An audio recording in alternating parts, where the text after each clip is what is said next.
Hello.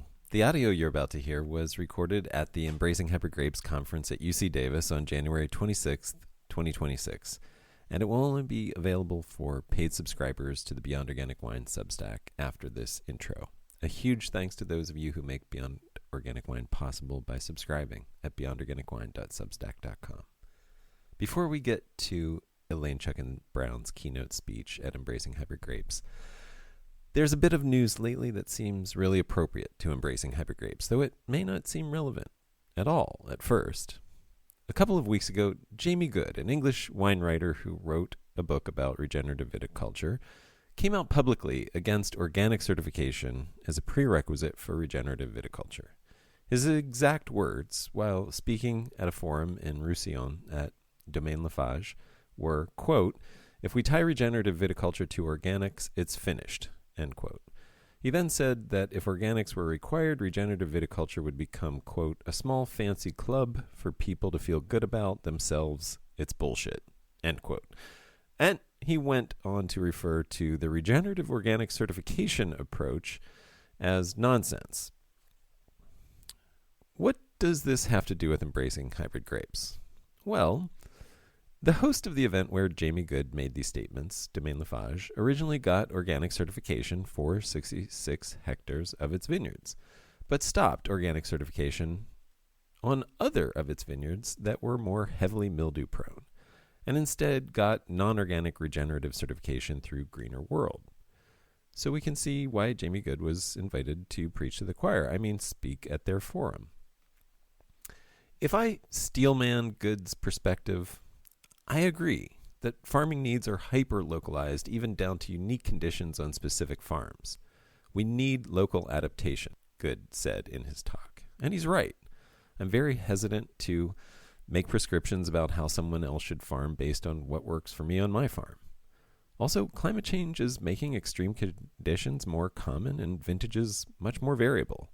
And I think it's a good thing to get more people farming with as many regenerative practices as possible, even if they might need to spray a few times per season with conventional fungicide. Those few uses of conventional fungicides don't negate a balance of beneficial practices. For all of these reasons, it makes sense to ask our sustainability certifications to be flexible and adaptive to a degree. But that's a great question. Where do we draw the line? Organics prohibits the use of chemical fertilizers and systemic fungicides, two things which have been shown repeatedly to diminish soil health, plant health, and to reduce food nutrition, and therefore we can almost certainly assume by extrapolation that they reduce potential wine quality. And regenerative practices have been shown to improve vine health, something that makes organic viticulture easier. I'm not trying to defend the ROC, but to call organic certification of vineyards nonsense as an important part of regenerative viticulture is nonsense, even if we're just looking at wine quality. Also, this, quote, "small fancy club to make us feel better" is as inaccurate as it is unfair. Over 25% of French and Spanish vineyards are certified organic already, and this number has been steadily growing. If they all became regenerative as well, something that would likely aid rather than hinder them in being organic, that's already much larger than a small fancy club. Further, from the customer-facing side, how many more toothless sustainability certifications and quote-unquote regenerative greenwashing labels do we need that allow glyphosate and a dozen other known carcinogens to be used in our eco-certified vineyards?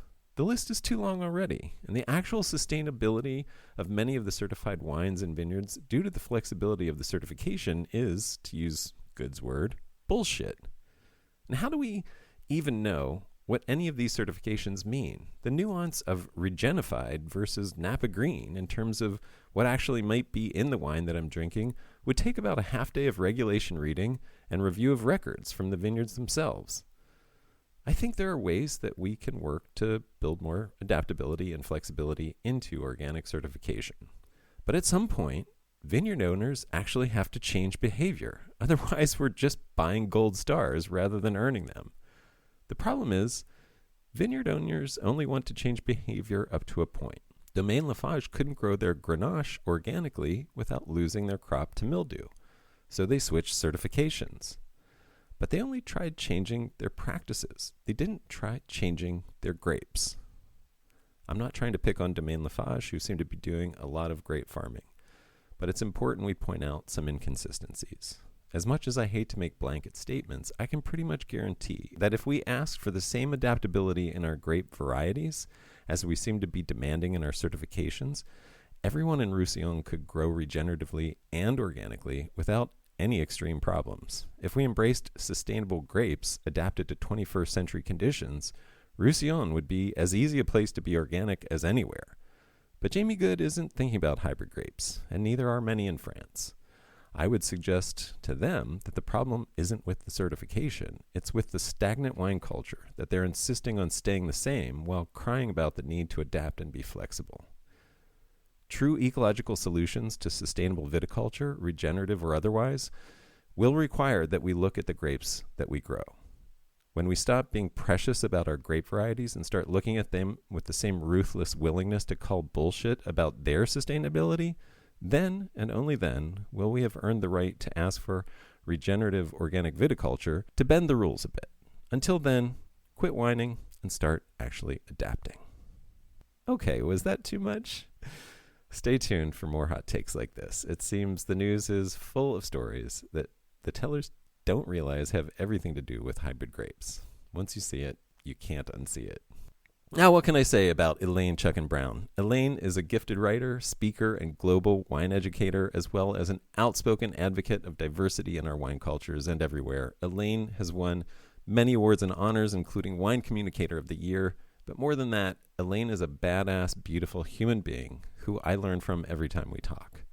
Every presentation Elaine gives is a masterclass on how to communicate with rather than talk to an audience. Elaine generously gave their time to be part of embracing hybrid grapes and remind us about the context of hybrid grapes in the scope of history, from how French wine cultures originally evolved to current trends and seeing ourselves as something other than consumers. Elaine investigates the difference between imitation and emulation. Did we in California and elsewhere follow a French recipe for wine without learning how to cook? What would it look like if we emulated the process instead of imitating the ingredients of someone else's wine? Get ready for some big, juicy, and challenging questions. Get ready for Elaine Chukan Brown. And of course, if you are a paid subscriber, you'll be able to listen to the rest of this, Elaine's actual speech, on the Beyond Organic Wine Substack or on the Substack app, Beyond Organic Wine.